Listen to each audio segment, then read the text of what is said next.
little later on the show. Well, 20 points on the Nifty is what we have. Andrew Holland is Chief Executive Officer at Avendus Alternate Strategies. He's with us. Andrew, good to have you with us here. Is the market starting to consolidate a little bit? Will we go into a slightly more sideways price action after what has been a very spectacular, fast-paced first half this year?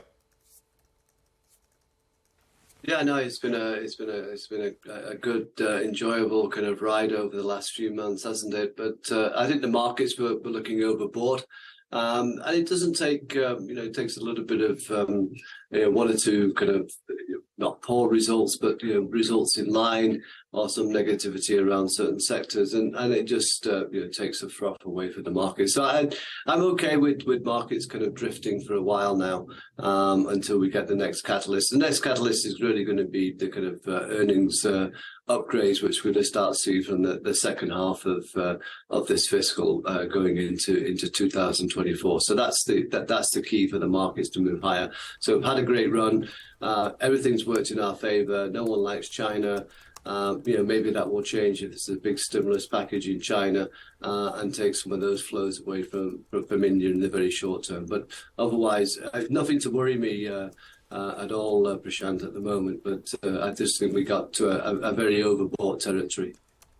Okay. Nothing to worry, but where do you find alpha, right? That's the tricky part, Andrew. What do you do with some of these auto names? We were just talking about Tata Motors at a fresh high. Numbers are expected to be strong. Do you think a lot of the news is already in the price now? I think, again, certain sectors will have the kind of run up, and I think the autos has had that. I'd probably be more looking at the auto components over the next 2 to 3 months is where you're probably going to get better share price returns, because I think as everyone keeps talking about electric vehicles, whether it's two-wheeler, four-wheeler, it's going to be the auto component companies which will do well. So auto components would be where I would be placing my bets. I mean, don't get me wrong, I wouldn't be out of the auto sector, but you've got to be very selective in which ones you want to back.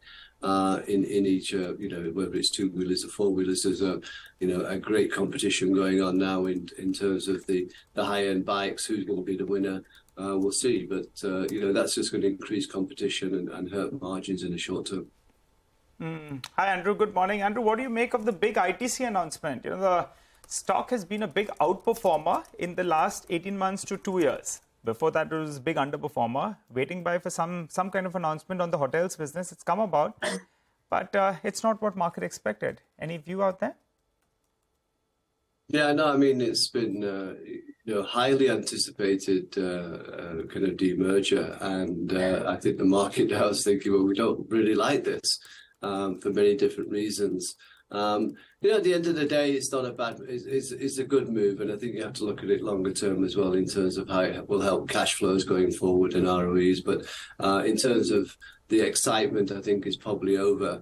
And I'm not going to the length of saying you need to have a discount for Holdco and that, because it's too small a business in terms of the overall ITC revenues and profits. But it's at least a step in the right direction. But I think the market got over keen in terms of some of the valuations and some of the thinking that was around this demerger. But as you rightly said before, we'll hear more news today. So maybe there's positive surprises, but I'm not sure I would hold myself for that. Andrew, a lot of the not ex-bank PSU stocks, non-bank PSU names which have been rallying, right? In the railway space, in the defense space. What do you make of it? It's an election year, the next one. And stocks are already up in most cases, at least 100%, if not more, this year or from last year. Do you own any of them, and do you have a broad view? On defense stocks? The non-bank PSU names. It could be defense, could be railways, and many other sectors. I mean, actually, as the rally is broadened, more and more of these names are starting to participate. Yeah, no, so, Prashant, we've always talked to you about the themes that we like, and defense is one of them, renewable energy is another, CapEx cycle, electronics in terms of the whole industry. So these are the themes which will continue to play out in terms of in terms of getting better performance than, say, Nifty. And the one that we added recently, a few months back, if you remember, was beverages in terms of non-alcoholic as well as alcoholic, and the premiumization. And I think you saw that with United Spirits results recently, that everyone's moving up the value chain, and that we're only at the start of this runway for the whole of the industry, both for non-alcoholic and alcoholic. So it's going to be a very, very strong earnings story over the next 4 to 5 years, in line with the electronics industry. So those are the two which I would focus in on at the moment. The tricky part now is that, of course, we're heading into a global situation where it could be the end of the rate hiking cycle, right? We don't know for sure, but perhaps this could be the last rate hike in a while, and that's what the street has been penciling in, both global and local. Do you think that's over-optimism on the part of the equity markets, and how do you approach this global event now? So, we've always had the view, Sonia, that the Fed were taking the rate hikes have been too severe, and this last one will probably be the step beyond. So we still feel that inflation's coming down. It's going to come down a lot quicker than people are expecting now, and that could still tip the US into recession. I know the Goldilocks scenario is it's a soft landing, and everyone comes out of it with no problems. I'm not of that view. So I still think there's a few hiccups along the way. But as I said before, we're very constructive on our markets. There could be some pullbacks because of global events. But otherwise, this whole prospect of money moving towards emerging markets, which it has done, towards the exporting countries first, and then it'll be India. We're seeing some of those flows already as investors chase growth as we come to the end of the rate high cycle, and look forward to interest rates coming down sharply next year. Andrew, I just want to ask you about the banking names, but for the time being, just requesting my director to pull up the Nifty and pull up the India VIX. Suddenly that's down close to around 10%, 9 to around 10%. Also, normally, cooling off of the VIX is a bit of a bullish sign, but it's cooled off in a big manner. So I'm not sure what's going on there, but just pull up the VIX. It's down 8 to 9%, approximately 9% now as we speak. It's heading towards the lower end of the range. We did see a bit of a bounce in the last few days because of the volatility that picked up. But for the time being, that's something that should be on our radar. We'll keep an eye out on that. Well, Andrew, what's the view on the banking names? Because we're searching for leadership. It appears in the near term, ITC has some bit of issues. Reliance has already, run up quite a bit. So your view on the banking names and the few results that we've already got, what would be in your pecking order?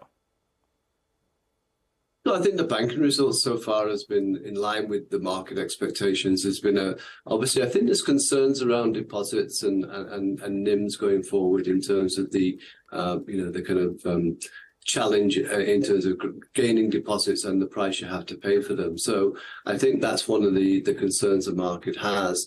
Obviously, there's a change in leadership at Kotak at some point, and that will keep the market kind of concerned on how that's going to be, how that's going to go about going forward. So I don't think the pecking order's really changed. I think all eyes are now on HDFC Bank and how they're going to get this merger going, and again how they're going to get the deposit growth given the kind of expectations for loan growth going forward. So all of these factors, I think the market's kind of trying to kind of grapple with. And it's becoming a little bit more of a concern rather than it's a kind of a tailwind at the moment. But I think the banks will get through this very quickly, because I think what we're seeing in the economy and the multiplier effects of the government spending and private capex, I think will propel GDP a lot quicker, and earnings in the second half of the year, and that again will lead to more lending for the banks. So I remain positive on the private banks. Pecking order is really doesn't change that quickly, but I think the results have shown who's leading at the moment. Okay, all right, Andrew. Thanks so much for stopping by and filling us with your view on the markets, a lot of sectors as well as stocks that we discussed. Wishing you a good day ahead. Well, let's